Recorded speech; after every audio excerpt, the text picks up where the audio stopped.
ದೇಶಕ್ಕೆ ಸ್ವಾತಂತ್ರ್ಯ ಬಂದು 77 ವರ್ಷಗಳ ಕಳೆದರೂ ಕೂಡ ಇನ್ನೂ ಜೀತ ಪದ್ಧತಿ ಅಂತಕ್ಕಂಥದ್ದು ನಮ್ಮಲ್ಲಿ ಜೀವಂತವಾಗಿದೆಯಾ, ಅದು ನಮ್ಮ ರಾಜ್ಯದಲ್ಲಿ ಅಂತಕ್ಕಂಥದಕ್ಕೆ ಪುಷ್ಟಿ ನೀಡೋ ಹಾಗಿದೆ ಈ ಸ್ಟೋರಿ.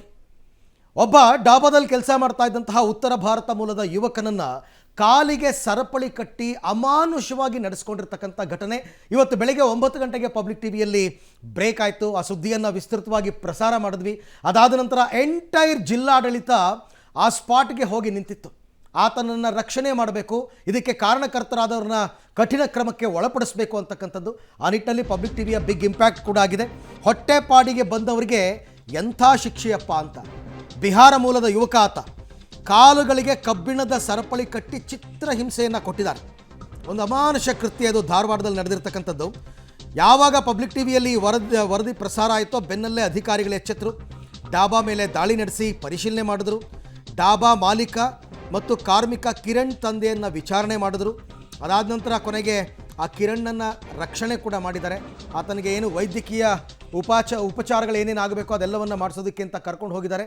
ಒಂದು ದಿವಸದಲ್ಲಿ ನಡೆದಂತಹ ಘಟನೆಗಳು ಏನೇನಾಯ್ತು ಇವತ್ತು ಇಡೀ ದಿನ ಅಂತ ಬನ್ನಿ ನೋಡೋಣ.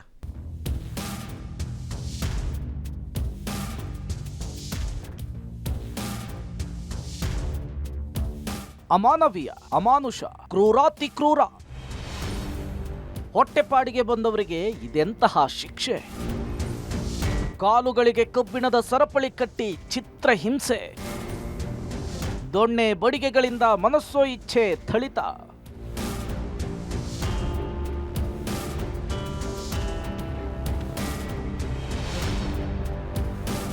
ಧಾರವಾಡದಲ್ಲೊಂದು ಅಮಾನವೀಯ, ಅಮಾನುಷ, ಕ್ರೂರಾತಿ ಕ್ರೂರ, ರಾಕ್ಷಸಿ ಮನಸ್ಥಿತಿ, ಪೈಶಾಚಿಕ, ವಿಕೃತ, ಮೃಗೀಯ, ಇಡೀ ಸಮಾಜವೇ ತಲೆ ತಗ್ಗಿಸುವ ಘಟನೆಯೊಂದು ಬೆಳಕಿಗೆ ಬಂದಿದೆ.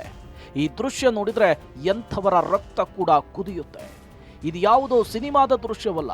ಹೊಟ್ಟೆಪಾಡಿಗೆ ಬಂದವರ ಕಾಲುಗಳಿಗೆ ಸರಪಳಿ ಕಟ್ಟಿ ಚಿತ್ರ ಹಿಂಸೆ ಕೊಡಲಾಗಿದೆ. ನಿಮ್ಮ ಪಬ್ಲಿಕ್ ಟಿವಿಯಲ್ಲಿ ದೃಶ್ಯ ಸಮೇತ ಸುದ್ದಿ ಪ್ರಸಾರವಾಗುತ್ತಲೇ ಅಧಿಕಾರಿಗಳು ಎಚ್ಚೆತ್ತುಕೊಂಡು ಸ್ಥಳಕ್ಕೆ ದೌಡಾಯಿಸಿದ್ದಾರೆ.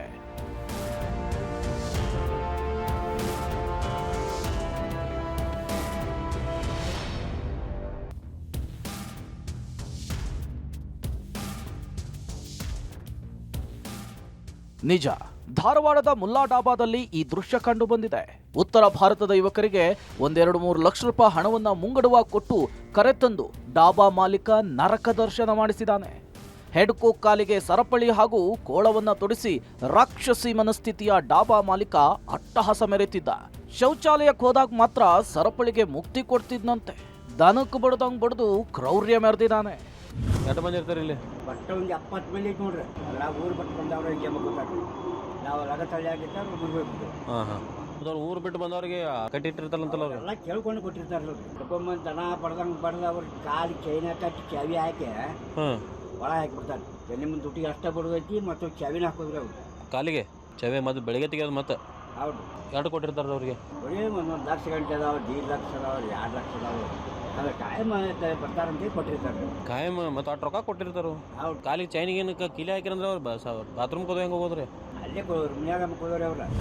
हम नहीं था 2 दिन, हमारे को मालूम नहीं हो कि क्या मालूम नहीं हो, हम देखे भी नहीं, 2 दिन आए नहीं था यहाँ. उसका सिर बराबर नहीं, उसका एक्सीडेंट हुआ था. क्या हमारे को मालूम नहीं, हम नहीं आया था. हमारे को मालूम नहीं, हम 2-3 दिन नहीं आया था यहाँ, काम कुछ नहीं आया था, आराम नहीं था मुझे. कहाँ है क्या मालूम नहीं, वो सिर बराबर नहीं, किधर भी जा छोड़ते सर वो. ಪಬ್ಲಿಕ್ ಟಿವಿ ವರದಿ ಬೆನ್ನಲ್ಲೇ ಜಿಲ್ಲಾಡಳಿತ ಅಲರ್ಟ್. ಘಟನಾ ಸ್ಥಳಕ್ಕೆ ದೌಡಾಯಿಸಿದ ಆಫೀಸರ್ಸ್. ಮಾಲೀಕ ಕಾರ್ಮಿಕ ಕಿರಣ್ ತಂದೆ ವಿಚಾರಣೆ. ಇನ್ನು ನಿಮ್ಮ ಪಬ್ಲಿಕ್ ಟಿವಿಯಲ್ಲಿ ಸುದ್ದಿ ಪ್ರಸಾರವಾದ ಕೆಲವು ನಿಮಿಷಗಳಲ್ಲಿ ಜಿಲ್ಲಾಡಳಿತ, ಕಾರ್ಮಿಕ ಇಲಾಖೆ, ಪೊಲೀಸ್ ಇಲಾಖೆ ಎಚ್ಚೆತ್ತುಕೊಂಡು ಸ್ಥಳಕ್ಕೆ ದೌಡಾಯಿಸಿದೆ. ಡಾಬಾ ಮಾಲೀಕ ಹಾಗೂ ಕಾರ್ಮಿಕ ಕಿರಣ್ ತಂದೆಯನ್ನ ಅಧಿಕಾರಿಗಳು ವಿಚಾರಣೆಗೊಳಪಡಿಸಿದ್ದಾರೆ. ಡಾಬಾದಲ್ಲಿ ಪರಿಶೀಲನೆ ನಡೆಸಿ ಕಾರ್ಮಿಕರಿಂದ ಮಾಹಿತಿ ಕಲೆ ಹಾಕಿದ್ದಾರೆ. ಈ ವೇಳೆ ಡಾಬಾದಲ್ಲಿ 30 ವರ್ಷಗಳಿಂದ ತಂದೆ ಮತ್ತು ಮಗ ಕೆಲಸ ಮಾಡ್ತಿದ್ರು ಅನ್ನೋದು ಗೊತ್ತಾಗಿದೆ. ಒಳ ತೊಡಿಸಿ ಫ್ರೀ ಮೂವ್ಮೆಂಟ್ ಇಲ್ಲ ಅಂದರೆ ಒಂದೇ ರೂಮಿಗಾಗಲಿ ಅಥವಾ ಒಂದೇ ಪ್ರಿಮೈಸಲ್ಲಿ ಕನ್ಫೈನ್ ಆಗಿದ್ದರೆ ಅದು ಡೆಫಿನೆಟ್ಲಿ ಬಾಂಡೆಡ್ ಲೇಬರ್. ಆ ಥರದ್ದು ಏನಾದರೂ ನಾವು ರೇಡ್ಗೆ ಹೋದಾಗ ಅಥವಾ ಮಾಹಿತಿ ಮೇಲೆಗೆ ಹೋದಾಗ ಅದು ಸಿಕ್ಕರೆ ಅವರಿಗೆ ನಾವು ಅಲ್ಲಿಂದ ರಿಲೀಸ್ ಮಾಡಿಸ್ತೀವಿ. ಮೊದಲು ಅವ್ರನ್ನ ಬಿಡುಗಡೆಗೊಳಿಸ್ತೇವೆ. ಬಿಡುಗಡೆಗೊಳಿಸಿ ಯಾರು ಅದನ್ನು ಅಪರಾಧ ಮಾಡಿದ್ದಾರೆ, ಮಾಲೀಕರ ಮೇಲೆ ಮೊಕದ್ದಮೆ ಹೂಡಲಿಕ್ಕೆ ಪ್ರೊವಿಷನ್ ಇದೆ ಬಾಂಡೆಡ್ ಲೇಬರ್ ಆ್ಯಕ್ಟಲ್ಲಿ. ಆಮೇಲೆ ಅವರಿಗೆ ಪೆನಲ್ಟಿನೂ ಇದೆ. ಇಲ್ಲ ಅವಂಗೆ ಸರಪಳಿ ಅಂತಂದ್ರೆ ಅವ್ನು ಮೆಂಟಲಿ ಸರಿ ಇಲ್ಲ ಸರ್. ಅವ್ನ ರಿಪೋರ್ಟ್ಸ್ ಇದೆ. ಆಮೇಲೆ ಅವ್ರ ತಾಯಿ ಅವ್ರಿಗೆ ಹೋಗಿ ಕೇಳ್ರಿ, ನಮ್ಮ ಹಿಂದೆ ಕೇಳ್ರಿ, 10 ಸಲ ಹೋಗಿ ಕೇಳ್ರಿ. ಅವ್ರ ತಂದೆ ತಾಯಿನ ನನಗೆ ಮನೆ ಕರೆಸಿ, ನನ್ನ ಮಗ ಸರಿಯಾಗಿ ದುಡಿತಾ ಇಲ್ಲ ಸರ್, ನಿಮ್ಮಲ್ಲಿ ನಾವು ರೊಕ್ಕ ತೊಗೊಂಡೆವು, ನೀವು ಬಂದು ಇನ್ನೂ ಮಟ್ಟ ನಮಗೆ ಕೇಳಿಲ್ಲ ಅಂತ ಮೆಂಟಲಿ ಏನಿಲ್ಲ ಸರ್. ಮೆಂಟಲಿ ಅದಾನಂತೇಳಿ ಅವ್ನು ಎಲ್ಲಿ ಹೋಗಬಾರ್ದು, ಇಲ್ಲೇ ಸೇಫ್ ಇರ್ತಾನಂತ. ಅವ್ನು ಊಟ ಮಾಡಿಸಿ, ಅವ್ನು ಡ್ಯೂಟಿ ಕೊಟ್ಟೆ, ಅವ್ನು ಪಗಾರ ತೆಗೆದು ಕೊಟ್ಟು ಅವ್ರ ಮನೆಯಲ್ಲಿಗೆಲ್ಲ ಸೇಫ್ ಮಾಡ್ತೇವೆ. ಆ ಥರ ನಾವು ಅವ್ರಿಗೆ ಹ್ಯಾರಾಸ್ಮೆಂಟ್ ಮಾಡಾಕತ್ತೀವಿ, ಇದು ಸುಳ್ಳು ಸರ್. ನಮ್ಮಲ್ಲಿ 99% ಒಳ್ಳೆಯದ ನಾವು ಮಾಡಿದ್ದೇವೆ, ಆದ್ರೆ 1% ಇದೆ ತಪ್ಪು ಅಂತೇಳಿ ನನಗೆ ಇದು ಯಾಕೆ ಆಗ್ತಾ ಇದೆ ಗೊತ್ತಿಲ್ಲ ಸರ್. ಕಾರ್ಮಿಕ ಕಿರಣ್ ಮಾನಸಿಕ ಅಸ್ವಸ್ಥನ, ಪೊಲೀಸರಿಂದ ತನಿಖೆ ಚುರುಕು. ಹಲ್ಲೆಗೊಳಗಾದ ಕಾರ್ಮಿಕ ಕಿರಣ್ ಮಾನಸಿಕ ಅಸ್ವಸ್ಥ ಅಂತ ಹೇಳಲಾಗ್ತಿದೆ. ಪೊಲೀಸರು ತನಿಖೆಯನ್ನ ಕೈಗೆತ್ತಿಕೊಂಡಿದ್ದು, ಮಾನಸಿಕ ಅಸ್ವಸ್ಥ ಆಗಿದ್ರೆ ದಾಖಲೆ ಪರಿಶೀಲನೆ ಮಾಡ್ತೇವೆ ಅಂತ ಹೇಳಿ ಧಾರವಾಡದ ಎಸ್ಪಿ ಗೋಪಾಲ ಬ್ಯಾಕೋಡ್ ಹೇಳಿದ್ದಾರೆ. ಹೋಟೆಲ್ ಮಾಲೀಕರಿಗೆ ಶಿಕ್ಷೆಯ ಜೊತೆಗೆ ದಂಡ ವಿಧಿಸುವ ಸಾಧ್ಯತೆ ಕೂಡ ಇದೆ. ಪ್ರಾಥಮಿಕ ಹಂತದಲ್ಲಿ ತನಿಖೆ ಕೈಗೊಂಡಿದ್ದೀವಿ.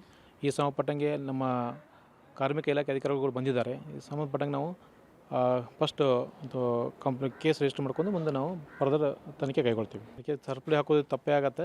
ಆದರೆ ನಾವು ಅದ್ರ ಬಗ್ಗೆ ನೀವೇನು ಹೇಳಿದ್ರಲ್ಲ ಸಂಬಂಧಪಟ್ಟಂಗೆ ಮೆಂಟಲ್ ಇದ್ದಾನೆ ಹೇಗೆ ಅಂತ ತಿಳ್ಕೊಂಡು ಅದ್ರ ಬಗ್ಗೆ ನಾವು ಡಾಕ್ಯುಮೆಂಟ್ಸ್ ತೊಗೊಂಡು ವೆರಿಫೈ ಮಾಡ್ತೀವಿ. ಬಟ್ ಏನೇ ಇದ್ರೂ ಸಹಿತ ಕಾಲಿಗೆ ಕೊಳ ಹಾಕೋದಾಗಲಿ ಅಂಥದ್ರಲ್ಲಿ ತಪ್ಪಾಗುತ್ತೆ. ಒಟ್ನಲ್ಲಿ ನಾಗರಿಕ ಸಮಾಜದಲ್ಲಿ ಜೀತ ಪದ್ಧತಿ ಇನ್ನೂ ಜೀವಂತವಾಗಿರೋದು ನಾಚಿಕೆಗೇಡಿನ ವಿಚಾರ. ಮಾಲೀಕನ ಕೃತ್ಯಕ್ಕೆ ರೋಸಿ ಹೋದ ಹೋಟೆಲ್ ಕಾರ್ಮಿಕರು ಬಿಡುಗಡೆಯ ಭಾಗ್ಯಕ್ಕಾಗಿ ಕಾಯ್ತಿದ್ದಾರೆ. Bureau report, public TV.